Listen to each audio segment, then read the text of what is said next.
A lo que nos referimos cuando vemos el tema de densidad es a la cantidad de materia contenida en un espacio o volumen determinado. Cuando hay más cantidad de materia en un determinado espacio o volumen, el objeto es considerado más denso y al mismo tiempo más pesado. Pero sin embargo, esto no significa que la densidad y el peso sean lo mismo, ni que se puedan utilizar indistintamente. Y a diferencia de la densidad, el peso depende de la cantidad de gravedad en un lugar determinado. Del mismo modo que es importante tener en cuenta que puesto que los líquidos varían su volumen con la temperatura, la densidad también sufre esta variación. Si tenemos un experimento para representar esto, tendríamos el del huevo en agua dulce y en agua con sal.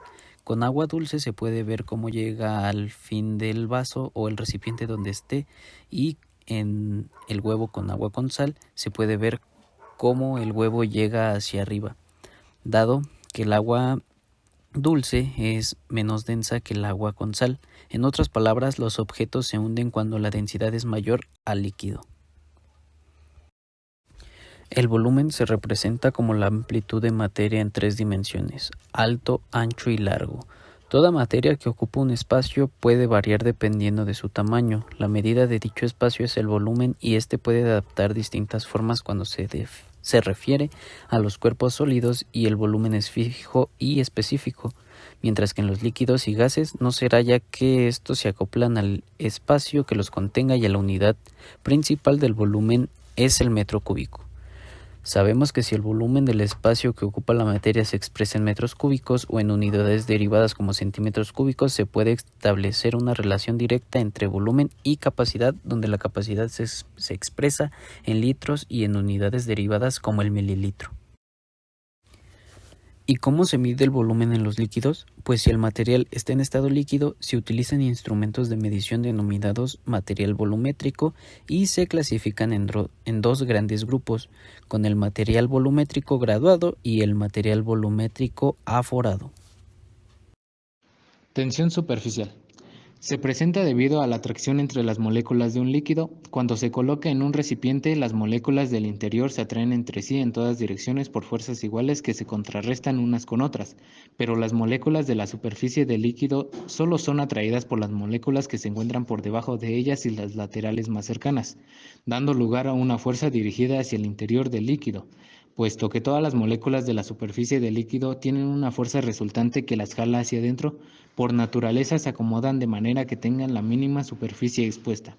Se debe a este comportamiento el que las gotas de un líquido sean esféricas. Cada líquido presenta un valor diferente de tensión superficial que dependerá de la intensidad de las fuerzas de cohesión. La tensión superficial de un líquido disminuye con el aumento de temperatura. Esto debido a que a mayor movimiento molecular disminuyen las fuerzas de cohesión. Además, puede variar añadiéndole alguna sustancia.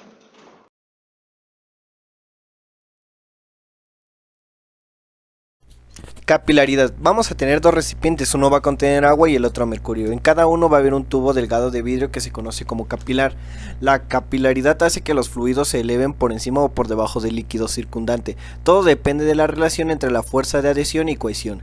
En el primer recipiente el agua asciende por encima de los niveles de fluido circundante, y la razón por lo que esto sucede es por las fuerzas adhesivas son mayores que las fuerzas cohesivas. Las fuerzas adhesivas son fuerzas entre moléculas que son diferentes entre sí, y las fuerzas cohesivas son las fuerzas entre el mismo tipo de moléculas. Por lo tanto, las fuerzas que conectan las moléculas del agua al vidrio, fuerzas adhesivas, son más fuertes que las fuerzas cohesivas entre las propias moléculas del agua. Por lo tanto, el agua se adhiere al tubo por dentro y también por fuera y hará subir al líquido.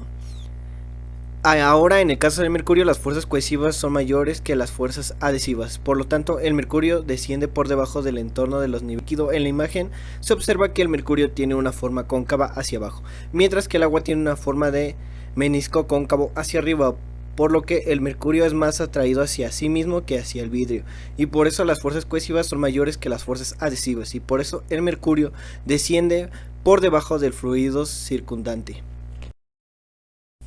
Fluidez. Las moléculas de los líquidos están presentes, muy separadas unas de otras. En otras palabras, tienen más huecos o espacios intermoleculares. Debido a las grandes fuerzas intermoleculares, las atracciones intermoleculares es menor y por lo tanto los líquidos pueden fluir. La atracción entre las partículas en un líquido mantienen en constante el volumen del líquido. El volumen de las partículas hacen que el líquido sea de forma variable. Los líquidos pueden fluir ya que sus partículas, al tener libertad sin ocupar posiciones fijas, pueden desplazarse por los huecos que aparecen entre ellas. Un chorro de líquido entra en un vaso de agua y adopta su forma y sus partículas están muy separadas y pueden fluir.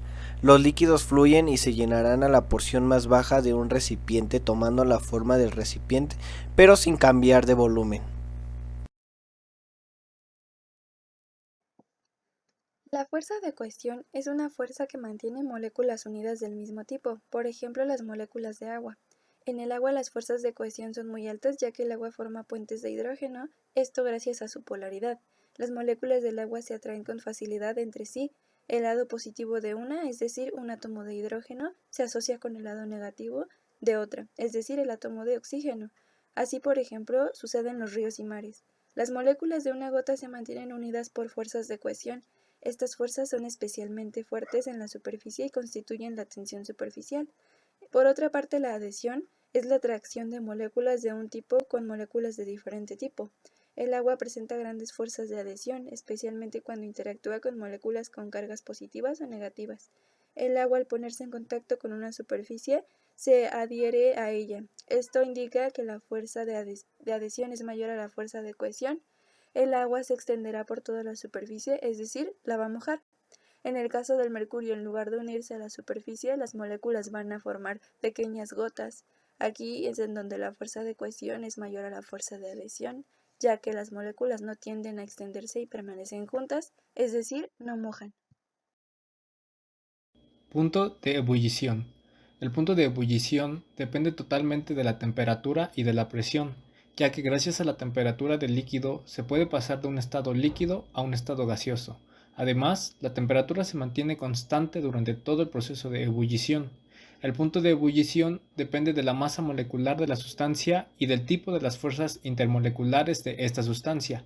En cualquier líquido, su punto de ebullición se alcanza cuando su presión de vapor se iguala a la presión atmosférica, ya que en esas condiciones se puede formar vapor en cualquier punto del líquido, mientras que la volatilidad nos describe la facilidad con la que una sustancia se vaporiza.